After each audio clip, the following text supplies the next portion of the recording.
ఏపీలో టీడీపీ ప్రభుత్వ కక్ష సాధింపు చర్యలు కొనసాగుతున్నాయి. రాష్ట్రంలో లోకేష్ రెడ్ బుక్ రాజ్యాంగం అమలవుతుంది.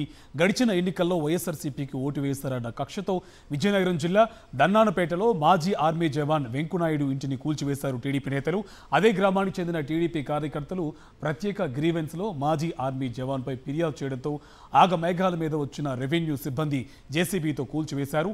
రామతీర్థులు దేవాలయంకు సంబంధించిన భూ ఆక్రమణలు గత కొన్ని దశాబ్దాలుగా ఉన్నాయి. పేదలు అక్కడ ఇల్లు కట్టుకుని జీవిస్తున్నారు. ఆక్రమించిన వారిలో టీడీపీతో పాటు ఇతర పార్టీల వారు ఉన్నారు. అయితే వెంకునాయుడు వైఎస్ఆర్సీపీకి ఓటు వేశారని టీడీపీ నేతలు కక్ష సాధించారు. అందరి ఆక్రమణలు తొలగించకుండా ఇదొక్కటే ఎందుకు కూల్చెతారని బాధితులు ఆవేదన వ్యక్తం చేస్తున్నారు.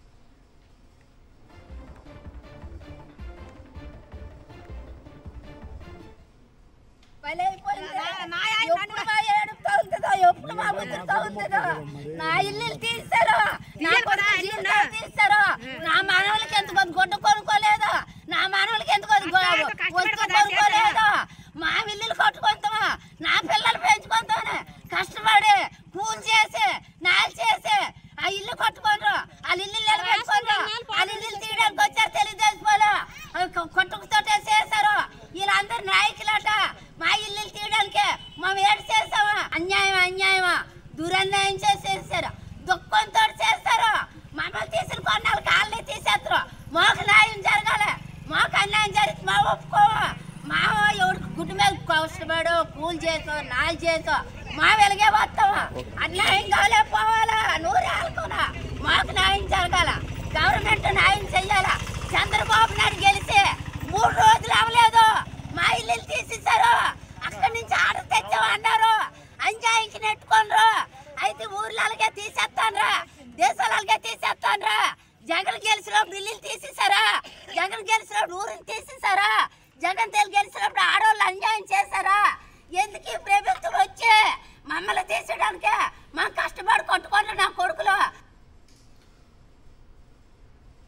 ఇదే అంశంకు సంబంధించి మరింత సమాచారం మా కరెస్పాండెంట్ యుగంధర్ మనకి డీటెయిల్స్ అందిస్తారు. యుగంధర్, బాధితుల ఆవేదన క్లియర్గా కనిపిస్తుంది. మిగతా వాళ్ళు కూడా టీడీపీ నేతలు అదే ప్లేస్లో ఆక్రమణ చేస్తూ ఉన్నారు. కానీ వాళ్ళని పక్కన పెట్టి కేవలం వీళ్ళని మాత్రమే టార్గెట్ చేయడానికి కారణాలు ఏంటి?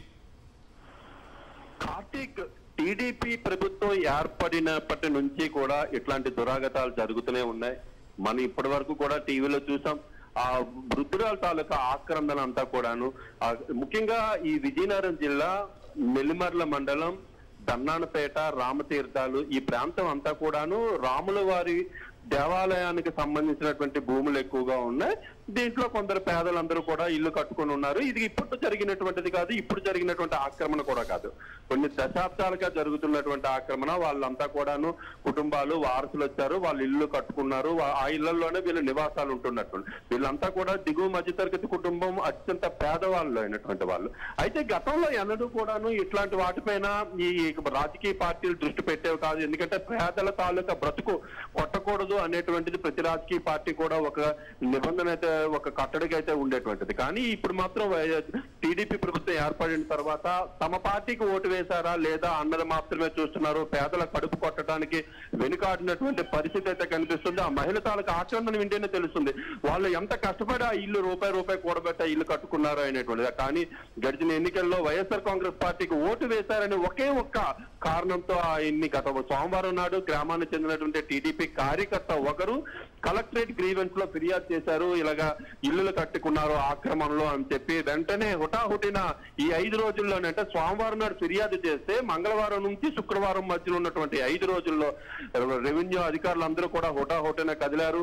ఆర్డీఓ స్వయంగా ఆర్డర్ వేశారు. దాదాపు 60 మంది పోలీసులను ఆ స్థలానికి తీసుకెళ్లి ఆ ఇంటిని కూల్చివేయడానికి ప్రయత్నం చేసినటువంటి దృశ్యాలు అయితే మనం చూస్తున్నాం. అక్కడ అంతటి దారుణమైనటువంటి పరిస్థితులకైతే అక్కడ దారి తీసినటువంటి పరిస్థితి. ఒకరు ఇల్లు కట్టుకుంటే 60 మంది పోలీసులు, రెవెన్యూ సిబ్బంది తెల్లవారిసరికి వెళ్లి అక్కడ కూల్చడం అనేటువంటి చూస్తుంటే వైఎస్ఆర్ కాంగ్రెస్ పార్టీకి ఓటు వేసిన వారిపై ఏ స్థాయిలో కక్ష తీర్చుకుంటున్నారు అనేటువంటిది ఈ ఘటన ఒక ఉదాహరణగా మనకు కనిపిస్తుంది కార్తీక్. ముఖ్యంగా ఈ ప్రాంతంలో వీళ్ళందరూ కూడాను బాధితులుగా అండగా నిలిచారు. గ్రామస్తులందరూ కూడా పెద్ద ఎత్తున ఈ ప్రాంతాన్ని తరలివచ్చి ఇక్కడి నుంచి మిగతా వాళ్ళందరూ కూడా ఆక్రమణలో ఉన్నాయి. దాదాపు ఇంకా 200 మంది ఎంక్రోచ్ చేసినటువంటి పరిస్థితి ఉంది. మరో 2 ఎకరాలు పూర్తిగా ఆక్రమణలో, వాటిని కూడా తొలగించిన తర్వాత తొలగించండి అన్నా కూడాను ఇది కేవలం టీడీపీ ప్రతినిధులు ఇచ్చినటువంటి ఫిర్యాదు చాలా సీరియస్ గా తీసుకోవాలి, దీని మీద మేము ఇమీడియట్ గా యాక్షన్ తీసుకొని విజయవాడ మేము నివేదిక పంపాలి అని అధికారులు సమాధానం చెప్పి అక్కడ కూల్చివేతలు చేపట్టినటువంటి పరిస్థితి మనకు కనిపిస్తుంది కార్తీక్. అయితే ఇప్పటికీ గ్రామంలో ఉద్రిక్త పరిస్థితి నెలకొంది. మిగతా ఆక్రమణలు కూడా తొలగించాలని గ్రామస్తులందరూ కూడా పట్టుబడుతున్నటువంటి నేపథ్యంలో అక్కడ పోలీస్ పికెట్ కూడా కొనసాగుతుంది Karthik. Right, thank you Yugandhar.